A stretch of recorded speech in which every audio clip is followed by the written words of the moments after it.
खूनी दुल्हन। आरती और विकास अपने माँ बाप के साथ दिल्ली में रहते हैं। जर्नलिस्ट होने की वजह से विकास को बहुत बार काम के लिए देर रात तक ऑफिस में रहना पड़ता है, जिस पर ज्यादातर आरती जाग कर उसका इंतजार करती रहती है। इसी तरह एक रात आरती विकास का इंतजार करते हुए घर की बालकनी में खड़ी होती है। इनकी जॉब तो जैसे मेरी सौतन बन गई है। मुझसे ज्यादा उसी के साथ टाइम स्पेंड करते हैं और हम यहाँ इंतजार करते हुए मर जाएं।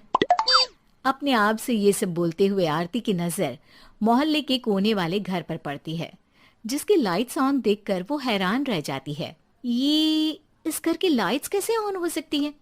यहाँ तो सालों से कोई नहीं रहता। वो ये सोच ही रही होती है कि तभी उसे घर की खिड़की पर औरत की परछाई के साथ लाल चुन्नी दिखाई देती है, जिसे देख आरती डर से चिल्लाने लगती है। भूत! कोने वाले घर में भूत है! आरती की आवाज सुन उसके घर वालों के साथ मोहल्ले के लोग भी अपनी बालकनी में निकल आते हैं। अरे क्या हुआ? आधी रात में बावरों की तरह क्यों चिल्ला रही है? भूत! वहाँ भूत है!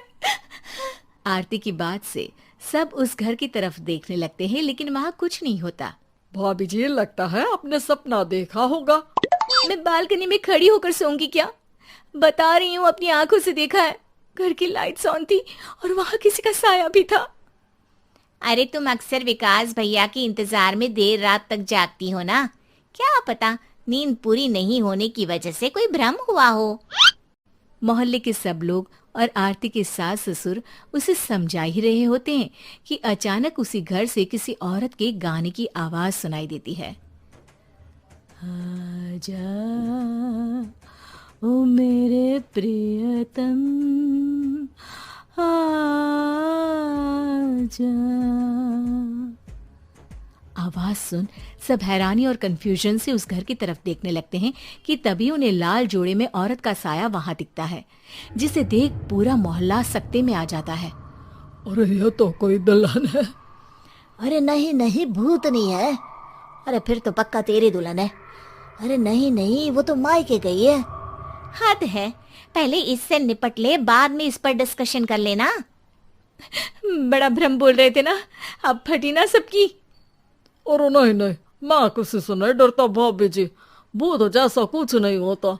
या तो इस घर के मालिक यहाँ आ गए हैं, या फिर किसी ने खाली घर देख कर कब्जा कर लिया है। हमें वहाँ जाकर देखना चाहिए।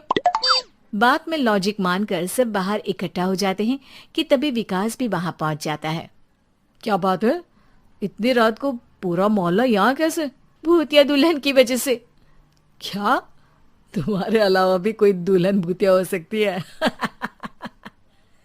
इस भूतनी का किस्सा निपटने दो, फिर तुम्हें अपनी भूतनी दिखाती हूँ। अब सारे लोग मिलकर विकास को पूरी बात बताते हैं, जिसे सुन वो भी उनके साथ जाने के लिए तैयार हो जाता है। जिसके बाद वो सब डरते हुए उस घर के सामने जाकर खड़े हो जाते हैं। तुम सब यहीं रुको, मैं अंदर जाता हूँ। अकेले जाओगे? अरे नहीं नहीं, आप सबकी नकली भूतनी भी तो होगी ना मेरे साथ। कैसा मजाक कर रहा है यार। रुक, मैं चलता हूँ साथ में। क्या मैं चलता हूँ? ये क्या गोवा घूमने जा रहे हैं जो मैं भी साथ चलता हूँ? कहीं नहीं जाओगे तुम, यहीं मेरे पास खड़े रहो। बहू, सिचुएशन समझो। हाँ, घर जाकर सुना लेना। हे भगवान, मम्मी तुम किसकी मम्मी हो? ओ, इन्हें सब कुछ अभी करना है क्या?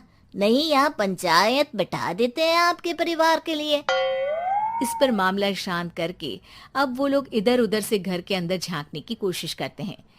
उन्हें घर के अंदर लाल जोड़ा, सिंदूर और मंगलसूत्र के साथ चारों तरफ खून बिखरा हुआ दिखता है। इसे देखकर सबकी हवाइयां उड़ जाती है। भाई ये सब क्या है? अब तो मुझे भी डर लग रहा है। आ गए मरने, अब तुम्हें मुझसे कौन बचाएगा? उस नजारे के साथ सोने पर सुहागे की तरफ भूतनी की आवाज सुन वो सब तुरंत वहां से भाग खड़े होते हैं। ये सब क्या था? अब हम क्या करेंगे? हमारे मोहल्ले में भूतनी आ गई जो सबको मारना चाहती है। ओ भाभी जी, मैं फिर बोल रहा हूँ, भूतनी जैसा कुछ नहीं होता। मुझे तो पक्का यकीन है कि यहाँ किसी गलत इंसान ने गलत काम करने के लिए कब्जा कर लिया है और लोगों को घर से दूर रखने के लिए ये सब कर रहा है। तुम इतने यकीन के साथ कैसे बोल सकते हो? फिल्मों में ऐसे ही तो दिखाते हैं। हे भगवान, ये फिल्म नहीं, ये रियल लाइफ है। हमें शांति से कुछ सोचना चाहिए। सब हमारे घर चलो। सब आरती के घर में इकट्ठा हो जाते हैं। रात भर आधी नींद और बिल्कुल ना चल रहे दिमाग के साथ सब सॉल्यूशन सोचने की बहुत कोशिश करते हैं, लेकिन कुछ नहीं होता। इसी तरह सुबह हो जाती है। ऐसे कोई भी उपाय नहीं निकलेगा। सब पूरी रात के थके हुए हैं। घर जाओ, थोड़ा आराम कर, फ्रेश होकर फिर आ जाना, उसके बाद सोचते हैं कुछ। डरे सहमे लोग जैसे ही अपने घर जाने लगते हैं, तभी विकास को उस घर में कोई हरकत नजर आती है, जिस पर वो किसी को कुछ बताए बिना चुपचाप वहां पहुंच जाता है और कुछ देर बाद घर आकर सबको दोबारा इकट्ठा कर उस घर के पीछे वाले खिड़की पर ले जाता है। विकास, क्या खेल लगा रखा है? ये कोई मजाक नहीं है। वही तो, मजाक नहीं, बहुत बड़ा मजाक है। अंदर देखो। जैसे ही सब उस खिड़की से अंदर देखते हैं तो उनकी आंखें खुली की खुली रह जाती है। मूवी की शूटिंग!